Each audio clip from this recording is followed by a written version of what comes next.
Hello and welcome to today's video. Today I'm filming another book review and this one is for Mechanica and it is by Betsy Cornwell, and I'll move so it can go here. And I wrote down all of my thoughts and feelings about this book. So this is another retelling of Cinderella, and I think at this point I am pretty much done with retellings for a bit. I don't know if I can handle anymore. I did enjoy this one and I have enjoyed all of the other retellings that I've read this year, but 2015 had a lot of retellings for me. Let's consult my notes here. Nicolette Lambton grew up in a really nice house with her mom and her dad. Her mother was an inventor and her dad was a traveling salesman. He sold all of the stuff that her mother created. Since it's set not in the time we are or the world we're in today, many people didn't think that she made the inventions because she was a woman. They thought her dad made them since he was the man. So she made really cool things and he sold them for a high price, so they had a really nice house and they were pretty wealthy. Her inventions did have some help from fairy magic. The Fae are all banished by the king, but you don't really, doesn't really go into that. It covers that in the book, but that's not really the main focus of this book. It covers it, but it's just there as a background story throughout the novel.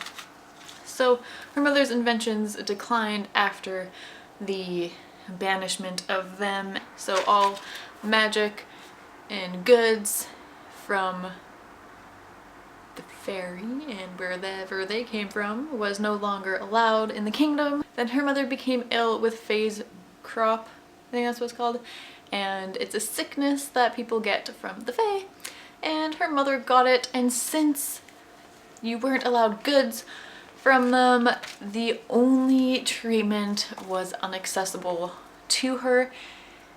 So her mother passed away and then her father remarried, and her father remarried, of course, a nasty lady with two nasty children, and she never really got along very well with her father. She mostly got along with her mother, so after her mother died she was pretty lonely. And then once her father died, as you know from Cinderella, this is a retelling, her father dies, she's left with her stepmother and her stepsisters, and they are awful. Like in the original story, they make her clean and make her the servant of the house. And in this one though, a letter magically appears under her door on her birthday, and she finds her mother's old workshop that she was never allowed in. So now she has the secret from her steps and she can start inventing things, creating things, looking through her mother's old journals, and it's very exciting for her. So her discovery of this workshop leads to so many possibilities. She meets new people, she has so many more opportunities because of it, and it really makes her happy and brings her back to life. And just, it's the best thing that happened to her. A lot of people didn't want to read this one because it reminded them of Cinder by Marissa Meyer.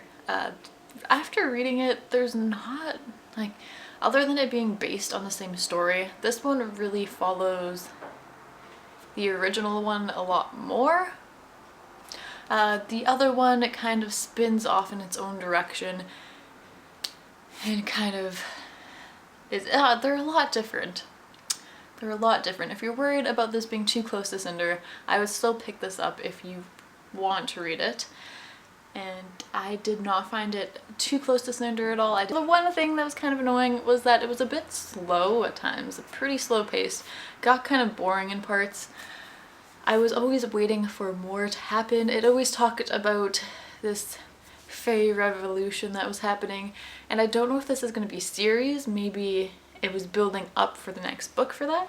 I did like the book though. Overall it was a good story, it was entertaining, it had a good message. Even though she lived in a time where girls weren't thought to be able to invent and have their own businesses, she's able to overcome that stereotype and to invent things and to make progress in her life. And it also has a really nice message with friendships, and she makes a really solid group of friends. So I would rate it a 3.5 out of 5 just because I liked it. I didn't love it, but it was a good book. So thank you for watching my book review of Mechanica. I hope you enjoyed it. Have a fantastic day. Bye.